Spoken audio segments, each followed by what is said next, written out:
Paul Peter, there are people who haven't heard from you today.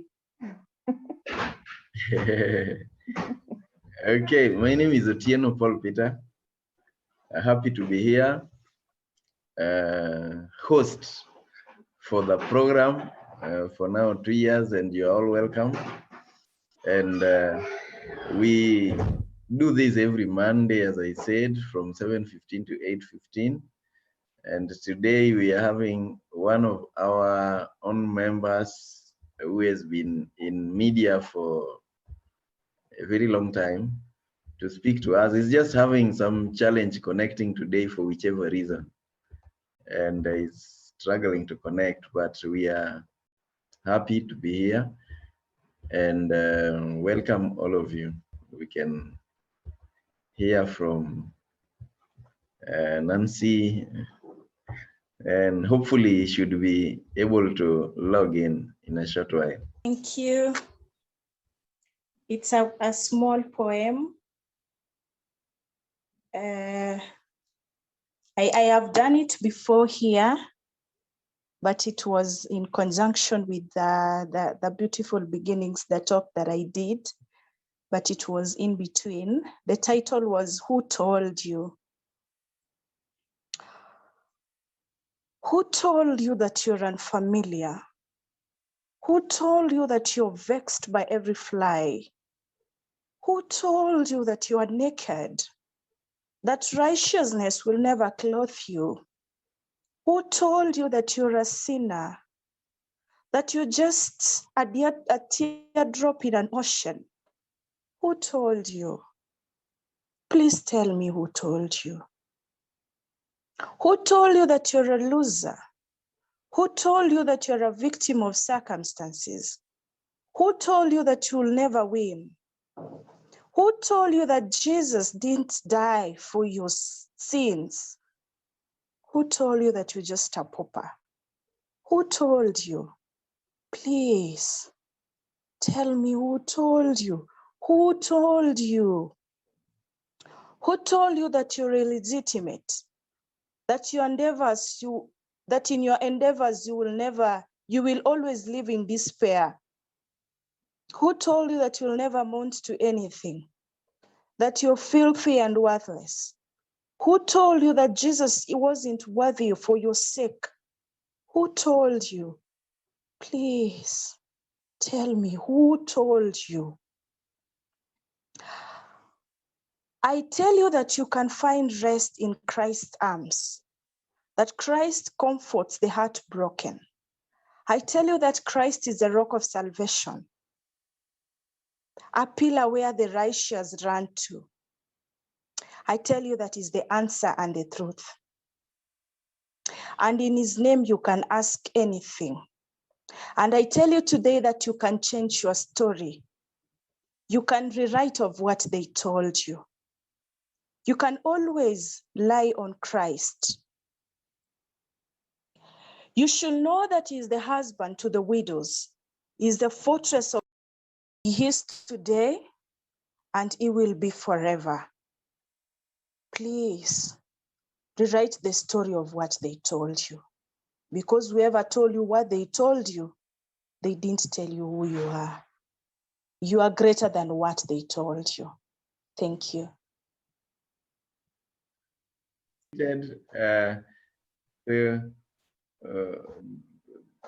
Odhiambo Orlale, you are still muted. You will introduce yourself.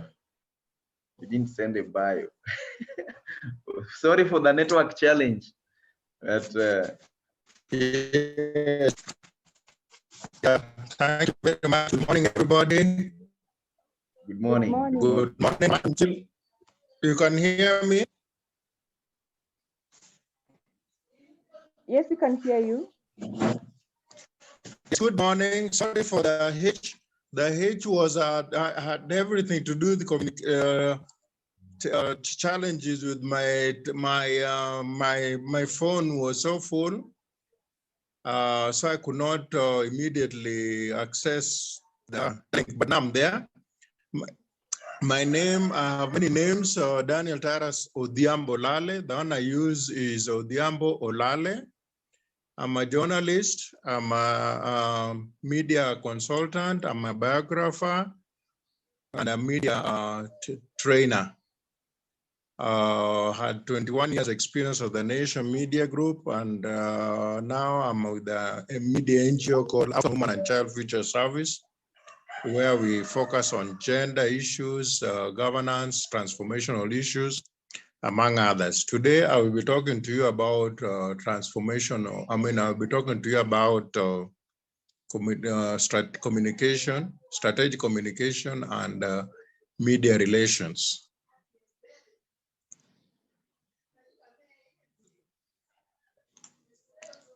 Should I continue, Antonia?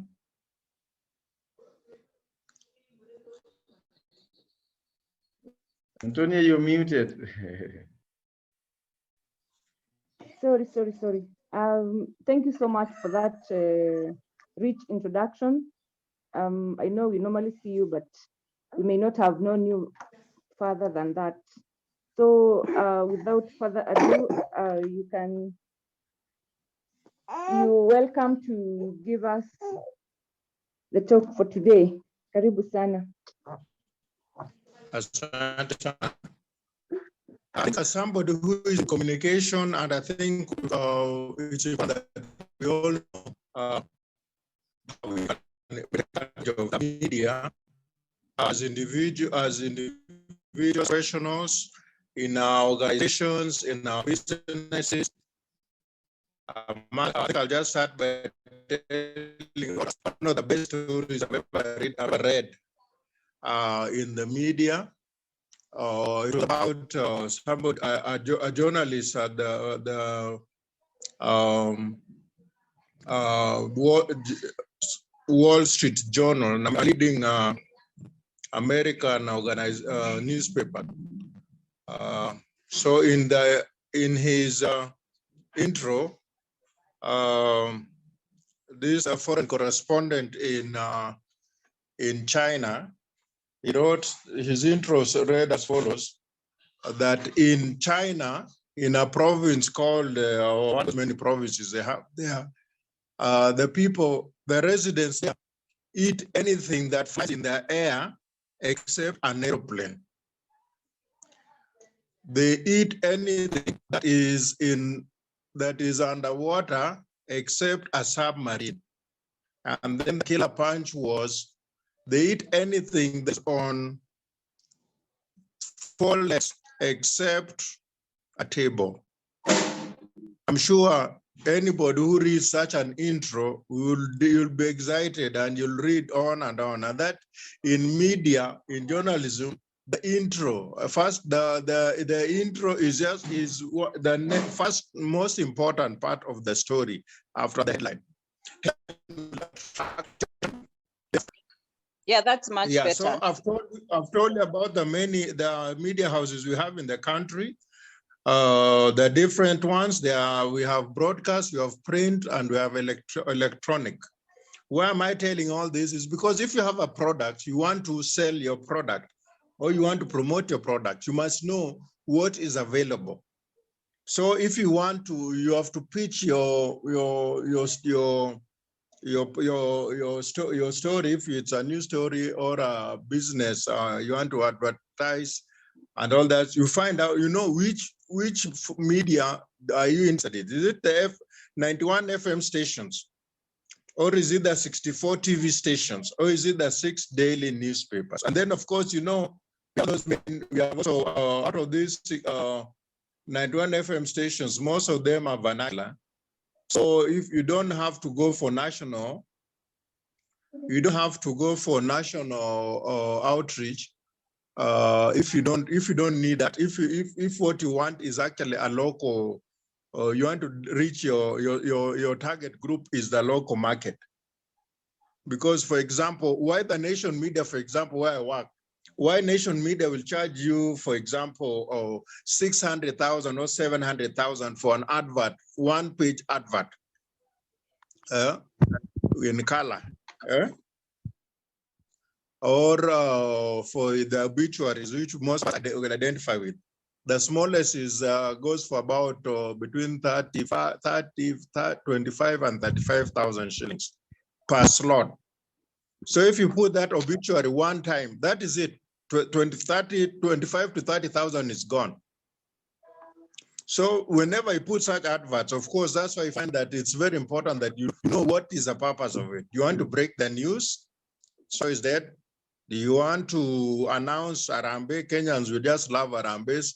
Where is Harambee venue? Then you want to announce you want to tell people where people meet, where the funeral program, if there'll be a church service, where the burial will be, and then M-Pesa account.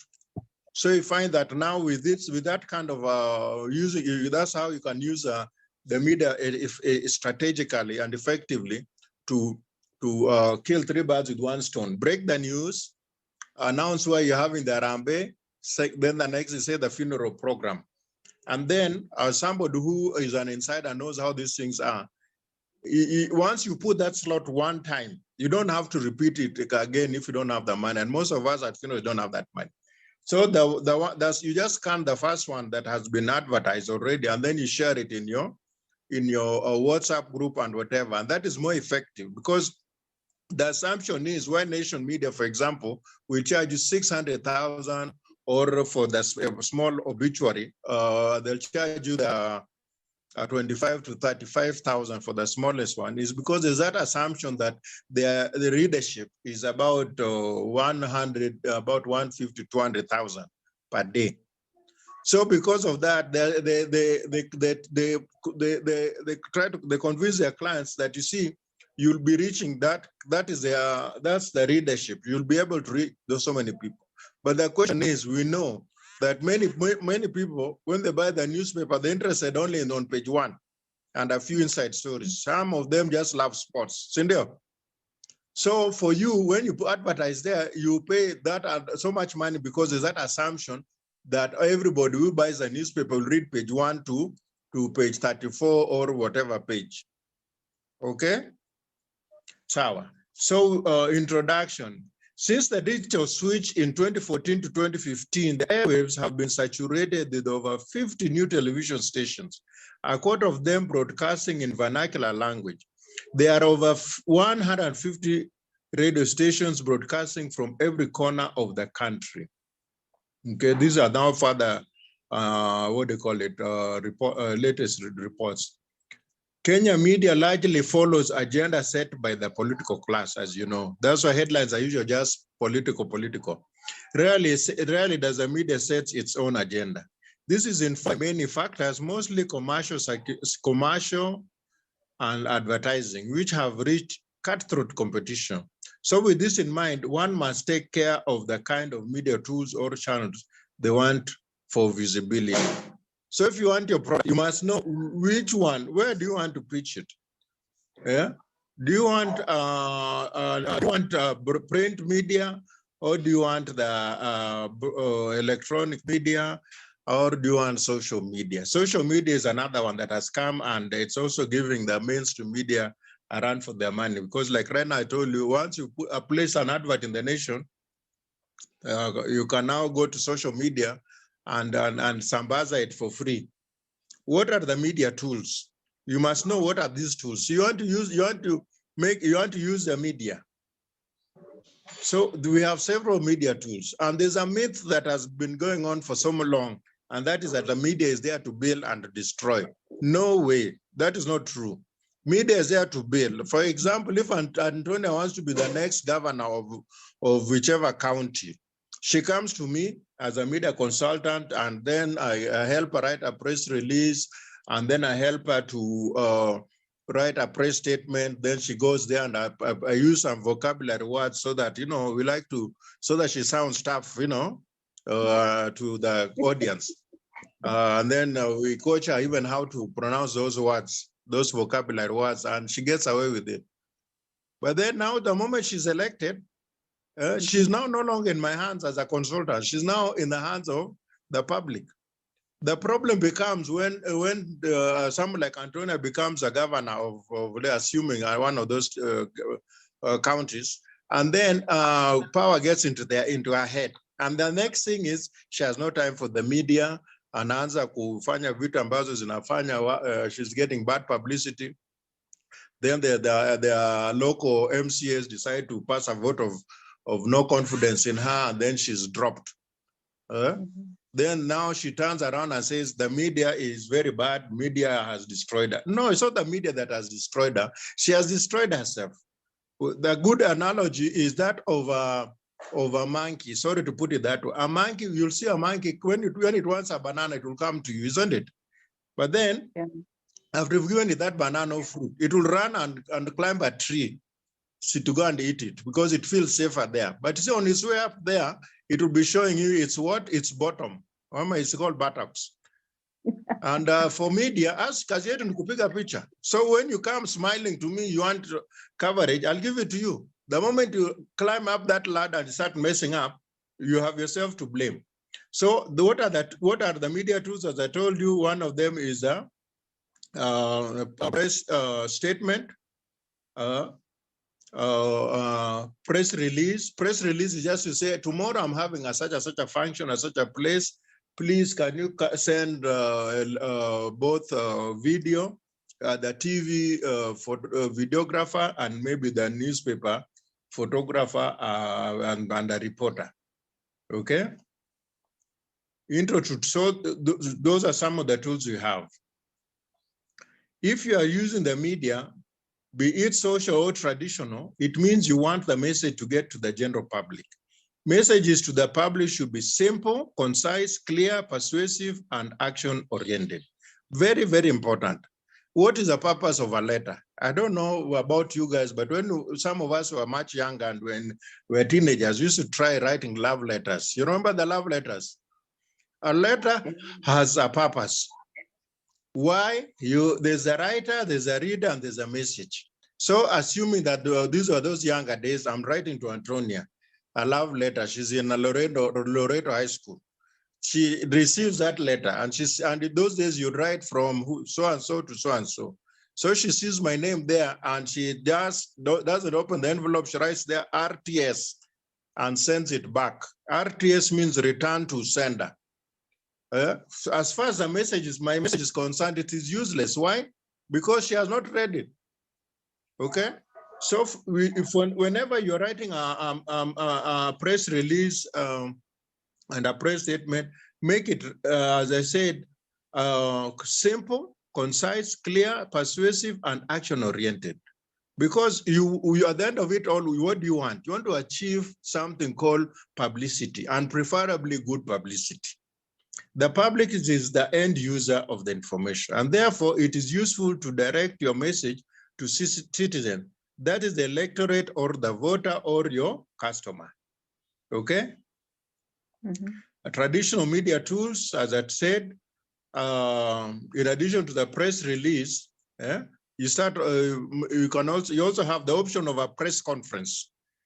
When you have a press conference, you must be ready for question and answer session. Otherwise, if you're not ready for it, just send a press release, because sometimes people blunder. You call a press conference and you have a press statement read. And then when you have asked questions, unachanganyikiwa, sindio? So we have traditional media tools, as I said, press conference, press release, then opinion. You also have an option of also having writing your opinion about an issue that you're passionate about. Okay, and then that's where now the media consultant can come in and help you to see how you can pitch it with some of the media houses and all that.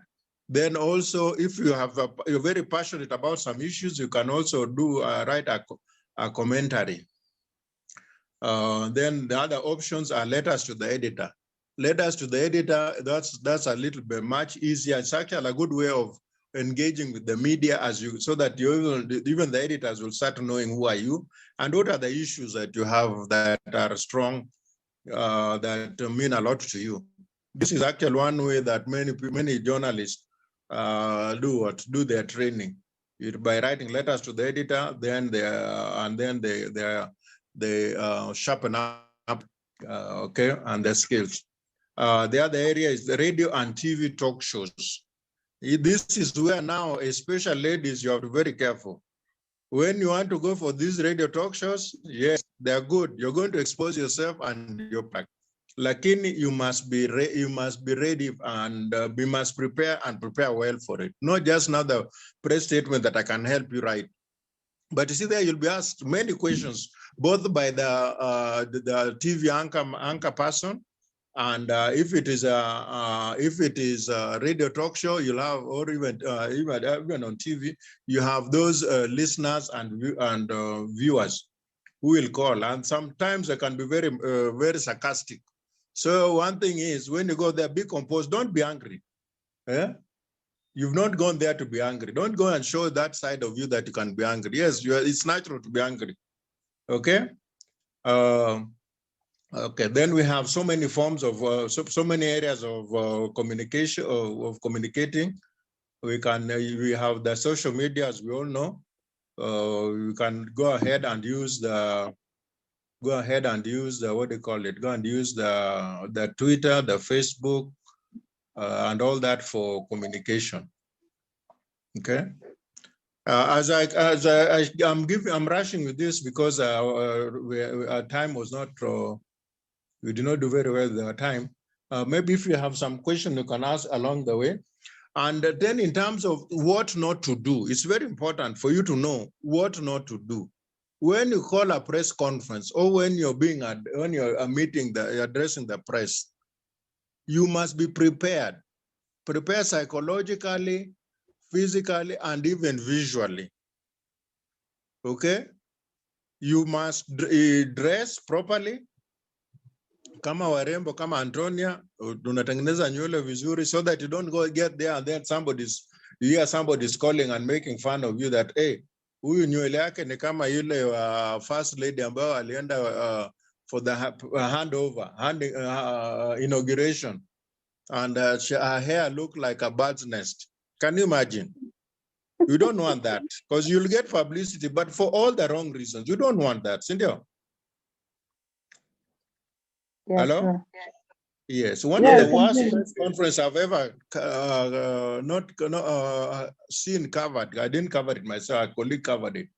Is one of Mombasa, former Mombasa KANU chairman. They were called Supremo, and he was an assistant minister, Sharif Nasir. They decided that enough was enough. The Chester House is where the headlines stories were coming from. So she said he can also go there. And he went to defend KANU and the multi-party system. And when he got there, he spoke he spoke as if it was a political rally. He spoke for over 1 hour. And then after all that, it reached a point where even the journalists were not taking notes. So he asked them, when the time came for question and answer, because he was talking, not giving them a chance to ask questions. So when the time came for question and answer, what happened? The first question was asked by my former colleague, Catherine Gisheru, for those who know some of the journalist people. The question she asked him made him annoyed, and then he ended up giving them even the best story. The question was simply, Mheshimiwa, umejua umeongea lakini hakuna kitu umesema.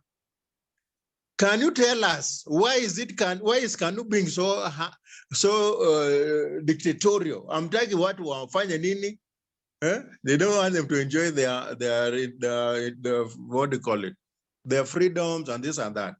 So when Sharif Nasir had that, aliwachana na hiyo press statement that was written by his press secretary or consultant or somebody. And he went ballistic. And that's where the story was. How dictatorial KANU is. Nasir has come to Chester House and there's nothing he's telling us. He's just telling us KANU will rule for 100 years. So you get the point. When you go to a press conference, be composed, make sure that you don't do what? You are not, you're not derailed by side shows. Because such a question, all you had to do was just go back and say, oh, yes, there are times this and that, something like that. Okay, reply to you in the media. You have readers, viewers have a right to reply. This is under the Media Act. This is the law that governs how media operates. If a story has been written about you or there's a TV show about your radio, you have a right to reply if you think that you have been maligned. And this is through the Media Council of Kenya. They have a complaints commission. You don't have to all run to court. You can just go, you can start off by going to complain. And once you complain there, the media is obligated to listen, to go, it's like a small court, to go and defend itself. And if they are found guilty, the mnaweza malizana hapo, you say, I'm sorry, you go and put a correction. Like if the person, the complainant is not happy, they can still go to court and do what? And seek for damages. And the damages are related to what they call libel or defamation. Libel ni ile ya kusema, defamation ni ile ya kuandika. Okay, so if for example, if I decide Antonia's press conference and no, I write a story about Antonia that she's a politician somewhere, and then I claim that Antonia, as much as she wears a collar on Sundays, and then she goes to the National Assembly or the Senate as a mheshimiwa, but she was seen outside this and that and that. So Antonia gets so annoyed and she goes and sues me, and the High Court decides that yes, actually she was defamed. So Orlale will be charged 10 million shillings. Orlale plus the media house. So those are things that you have a right to do. Okay, but of course you must have your facts right. Of late, thanks to the plethora of media houses that we have, both print and electronic, we don't hear many stories about politicians saying that they were misquoted. Why? Now they say they were misunderstood because of thanks to the many TV stations and especially radio. Because now and then more, even print journalists will go with the tape recorder. So you cannot say I never said it. No, you say I was misunderstood because you said it. It's just that you say it was not in the right context. Okay. So as a strategic communication person, I think it is important that we put all our, whenever we want to use the media, we do our homework very well. We know what our product is and how we want to pitch it in the media. I think I'll stop there. I had so much to tell you, but for now, we must have some session for question and answer. But to sum it all up, the media is your friend. Don't look at it as media is out to finish you. No, you'll finish yourself. One area where even at a personal level as a professional, I still have a challenge with even my own relatives and my friends and even colleagues like you, is on photography. Me, I love photography. I love to take photos. Because I told you, I'm a travel blogger, I'm a biographer, among others.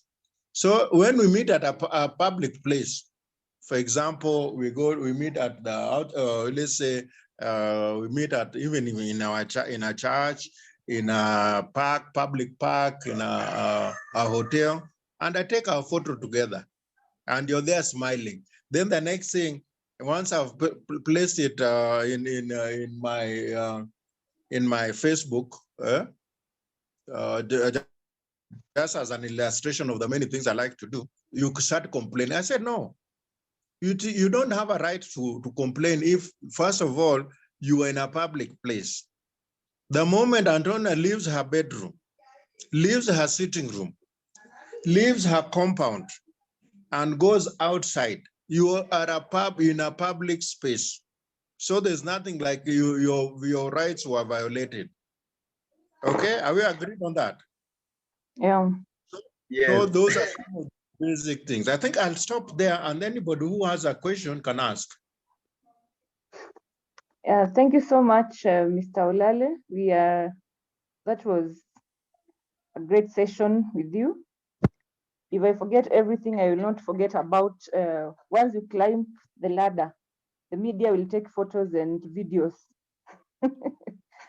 So make sure that wherever you're climbing, you are well groomed to receive the photos and the videos that the media will be taking. Okay, it's time for questions. If you have any question for Odhiambo, you can either write it on the chat session or you just raise up your hand and ask.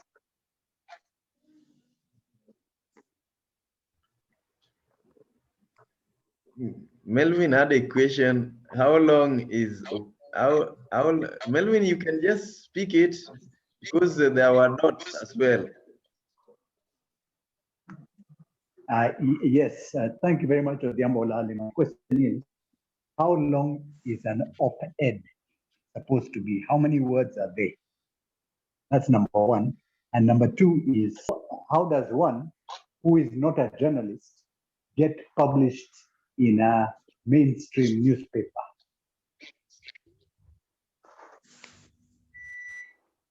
Thank you very much. Those are very good, easy questions. Number one, in terms of the number of words, it's not fixed, but it is good. Here right now, people don't want to read much, and I don't know why. A good opinion piece should be between 600 and 800 words. Why? So that even when they edit it, it will not be too small to make any sense. Number one. Number two, in order for you to get your opinion published in any of the print media houses, and for you to get maybe even space on the radio or TV, that is where now you need to do your own PR, in terms of through letters to the editor. You make your stand very clear what you want, so that the editor start identifying with you that yes, this guy is very passionate about, for example, climate change, and this person is knowledgeable and factual. Because you see, opinion page editor does not want to start publishing something that the next thing they start putting a correction, next thing they're being sued. Sour. So in that opinion piece of yours, make sure you're factual, you're relevant, and also you can relate whatever issues with the current environment. Thank you. Thank you so much. Any other question? Hello, good morning. Good morning. Thanks very much, Mr. Odhiambo Orlale. It was an excellent presentation. And thanks for pointing out that the media is supposed to be our friend. The other day I was at a feeder meeting, and they had invited many journalists, and they were talking about sexual and reproductive health and rights. And they were promoting abortion as a woman's right, as a woman's choice, which is actually defined as the deliberate killing of the preborn person. And they were degrading marriage, only matrimony, and they were completely distorting it. And marriage and family are the bedrock of society. And they were talking about giving contraceptives to 10-year-olds. Complete presentation. And this journalist given a lot of money or what stipend or padding, and they were being in a forced.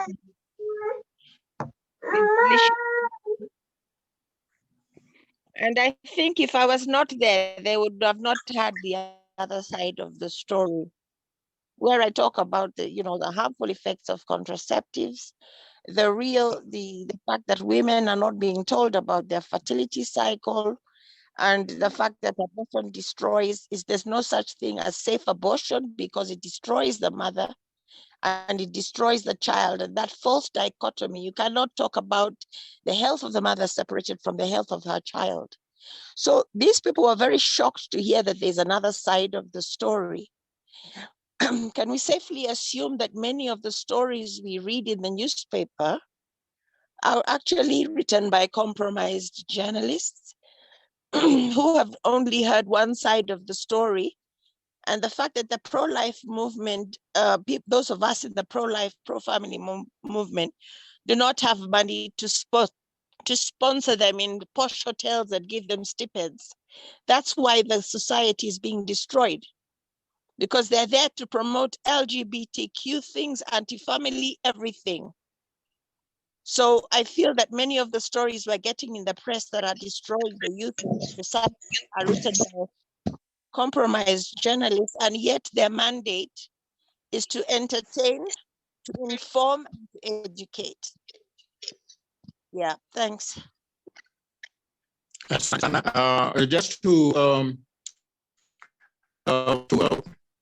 respond to that, I think that there are three issues that you want. The content. You have a press conference, or you have a forum maybe to discuss such issues like the one of FIDA. And then the other thing is the final product. How does it come out?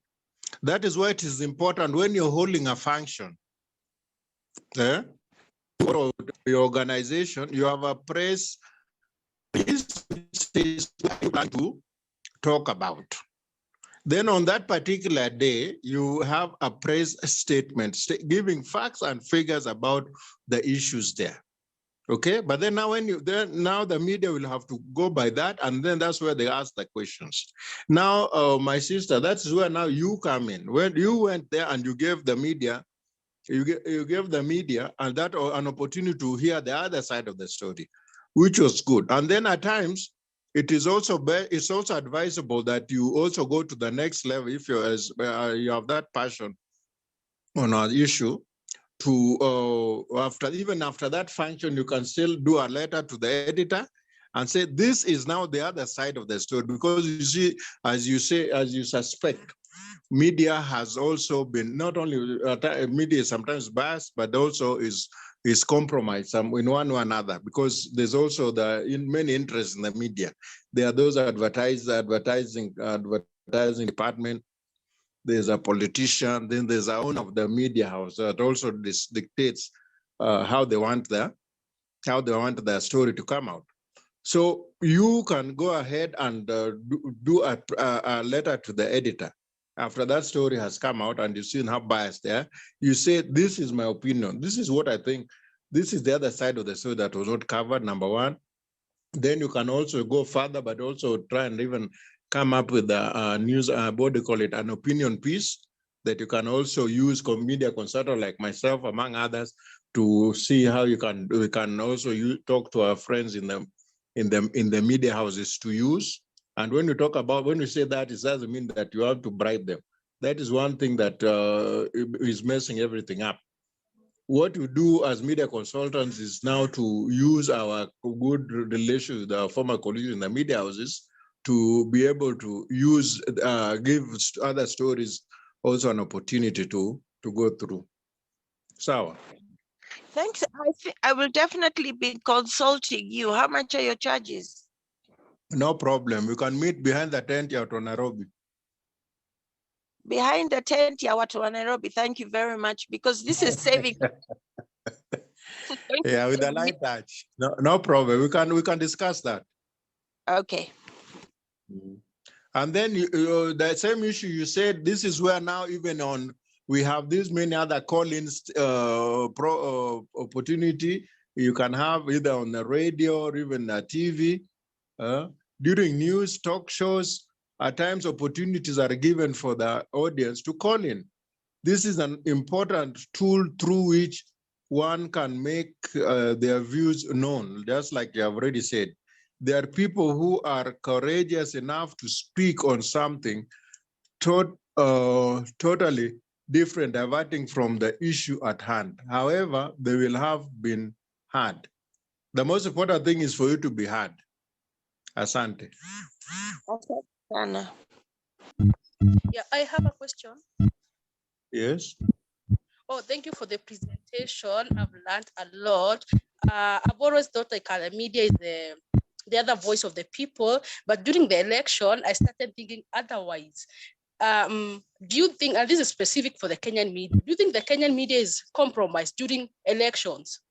And number two, do you think during election in August, media should have done things differently? You know, I don't know what you think, or maybe others think, but I feel like media, especially in Kenya, has not, it comes a time when like we don't believe in them, or maybe they get compromised.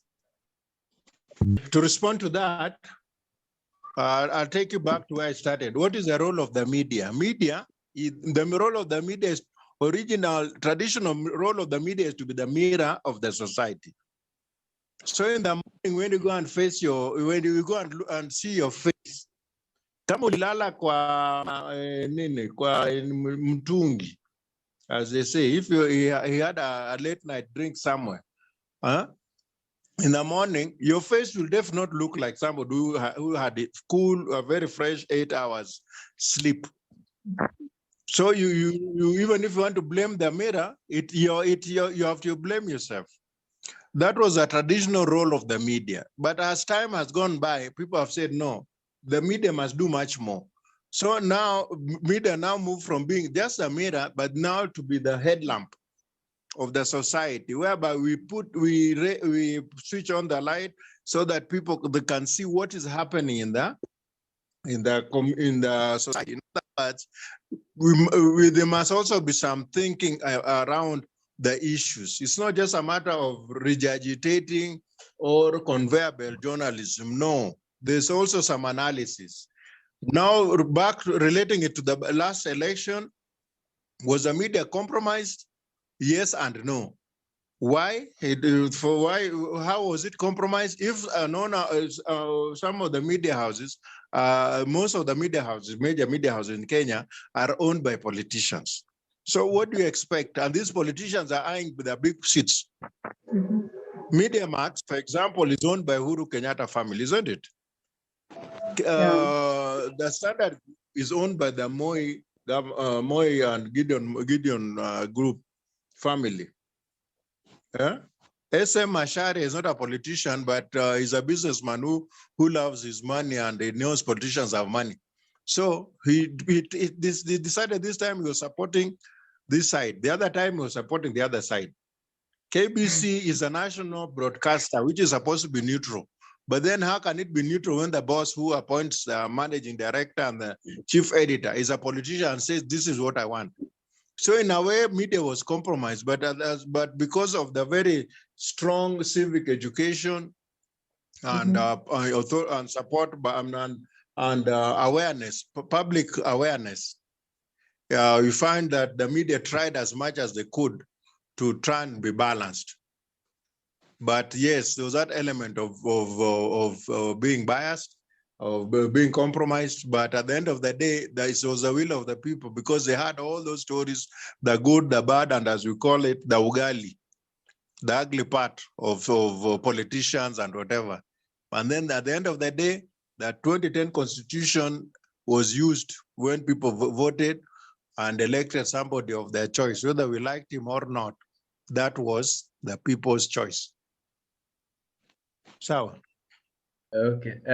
One probably the last question is, between social media and mainstream media, in your own opinion and assessment, which one is more powerful? It depends on at what level we're looking at it, because social media, because it's not regulated and because it has no rules, it is open to all. It looks like it appears to be the very powerful media. Yes, it is. But it cannot take the place of the mainstream media, because like every day, for those who still buy the newspapers every other day, you find somebody will say, go, like say young, as parents will say, tell the young people who are sent to go and get the newspaper. Say, go and get me the newspaper. But in your head, you know your favorite newspaper is the Standard. So akienda huko akaleta unalia, sio hiyo, but it's in the gazette. Yes, it is. So, yeah, so what I'm just saying is that we have many choices, and in fact, we are spoiled for choice in terms of the newspapers we want to buy, the TV stations, the radio stations. And the good thing about all this is at the end of the day, that information, that educational aspect of the media and the entertainment is all there. Where now the power of advertising comes in.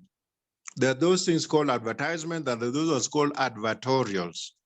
Advertorials is where somebody disguises an advertisement as a entertainment. I don't know if they remember 2017 election when Mike Sonko was vying for the governor of Nairobi. He had almost a whole hour of advertorial, saying how good he is. And because he had the money in the media house, he said, you just bring the money. So it passed as a advertorial, but for many people, they were looking at it as news because it's from in a media house. But no, there must always be a disclaimer written there. This is an advertorial. In other words, it's an advertisement being disguised as news feature. So in conclusion, all these media tools that are talked about are public spaces which organizations and individuals can utilize for visibility. These media tools are effective in that they will enable change. And finally, these tools will enable the audience to be more informed about your organization and you and what you stand for. Thank you very much for giving me the time. Yeah, thank you. Yeah. Melvin has asked a question.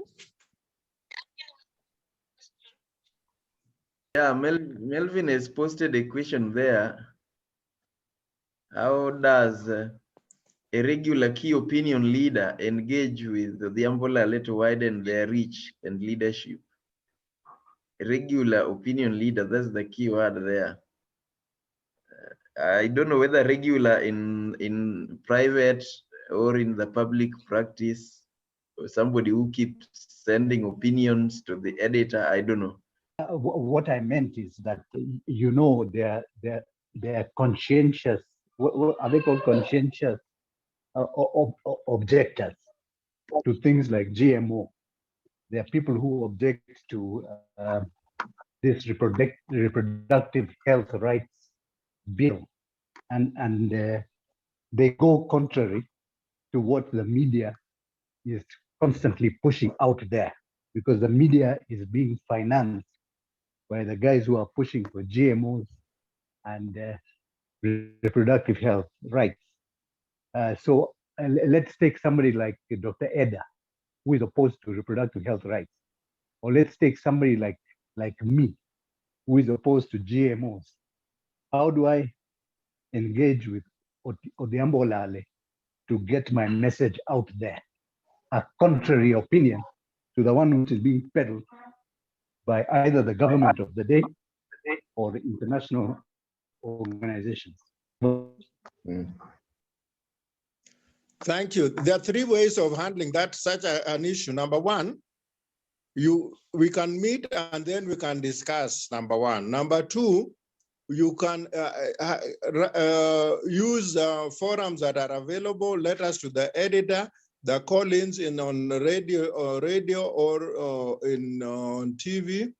The other one also, if you have you're very passionate about the issue, is advertise. You can buy space and put an advert about what you stand for. So that is another avenue. And the advantage of an advert, I didn't talk about it much earlier on, is an advert, it is like the auctioneer say, it is as is where is. From the intro, from the headline to the conclusion, the media house must use every word the way you have written it, because you are paying for that space. So that's another alternative. Thank you. I'd like to make a clarification. Yes, go ahead.